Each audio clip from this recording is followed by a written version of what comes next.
राजस्थान के अंता में उपचुनाव को लेकर एक बड़ी खबर सामने आ रही है। कांग्रेस के प्रमोद जैन भाया कांग्रेस के उम्मीदवार होंगे। कांग्रेस पार्टी ने आधिकारिक रूप से इस नाम की घोषणा कर दी है।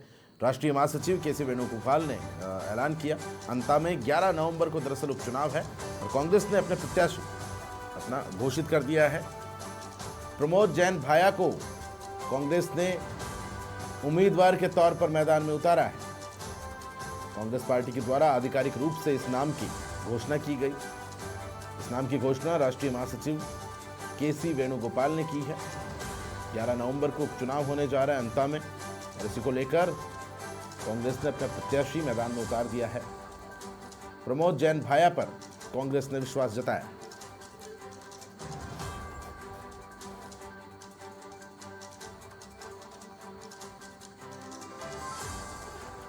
तो बड़ी खबर इस वक्त सबसे पहले समाचार प्लस के माध्यम से एक बड़ी जानकारी आप तक पहुंचा। राजस्थान के अंता में उपचुनाव होने हैं और इसी को लेकर लगातार दोनों ही पार्टियों के उम्मीदवारों को लेकर कयास लगाए जा रहे थे। बहुत से नामों की चर्चाएं भी थी और इसके बाद अब तस्वीर थोड़ी सी साफ होती हुई नजर आई है। कांग्रेस के हवाले से बात करें तो कांग्रेस ने आधिकारिक रूप से अपने प्रत्याशी की घोषणा कर दी है, उम्मीदवार की घोषणा कर दी है। ये तस्वीर आप आदेशों की देख पा रहे हैं। इन आदेशों में एक नाम है और वो नाम है उम्मीदवार का। कांग्रेस के उम्मीदवार के तौर पर प्रमोद जैन भाया का नाम सामने आया है। आधिकारिक रूप से पार्टी के द्वारा एक घोषणा की गई। राष्ट्रीय महासचिव के.सी. वेणुगोपाल ने इस नाम का ऐलान किया है। अब उपचुनाव को लेकर जो नजरें हैं वो अंता पर टिकी रहेंगी। 11 नवंबर को यहां पर उपचुनाव होना है और कांग्रेस के द्वारा अपना प्रत्याशी मैदान में खड़ा कर दिया गया है। अधिक जानकारी के साथ सहयोगी ज्योति मेरे साथ फोन लाइन पर जुड़ गए हैं। ज्योति, कांग्रेस के प्रत्याशी के नाम का ऐलान हो गया है, किस तरह से देख रही हैं?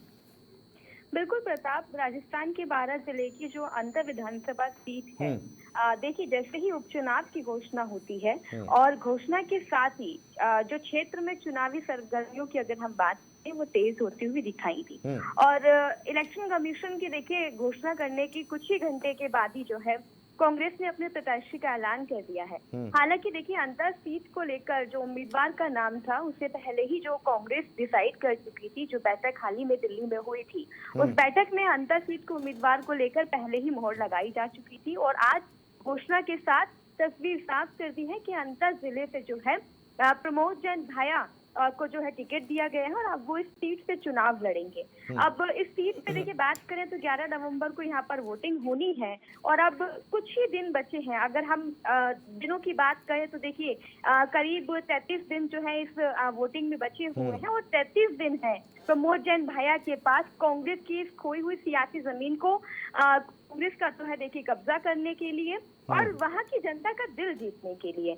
अब खास बात देखिए बात ये है इस सीट की कि 3 बार राजस्थान सरकार को देखिए सीट ने मंत्री दिए हैं। बीजेपी और कांग्रेस दोनों की ही अगर हम बात करते हैं तो इस सीट पर दो बार जो है देखिए जीत हासिल करी है बीजेपी और कांग्रेस ने। और अब पहली बार इस सीट पर क्योंकि उपचुनाव हो रहा है और इस उपचुनाव को लेकर दोनों पार्टियों के बीच कांटे की जो टक्कर है वो स्थिति बनती हुई दिखाई दे रही है और अंतर सीट का इतिहास और महत्व जो है देखिए वो भी काफी इम्पोर्टेंस जो है देखिए देखा गया है। और अब क्योंकि कांग्रेस ने अपना पत्ता जो है देखिए खोल दिया है, अंतर से प्रमोद जैन भाया चुनाव लड़ेंगे क्योंकि कांटे की टक्कर देखी जा रही है और इस सीट के खाली होने की वजह से यहाँ पर उपचुनाव हो रहा है। अब बीजेपी कांग्रेस और देखिए बाकी अगर दलों की बात करें कौन अपना उम्मीदवार वहाँ पर उतारता है ये देखने वाली बात होगी, लेकिन फिलहाल कांटे की टक्कर इस सीट से देखने को मिल सकती है। बहुत शुक्रिया ज्योति तमाम महत्वपूर्ण जानकारी के लिए। तो इस सीट को लेकर बात करें तो किस करवट ये सियासी ऊंट बैठेगा ये फिलहाल देखने वाली बात होगी, लेकिन आधिकारिक रूप से कांग्रेस के प्रत्याशी का ऐलान यहां पर हो गया है।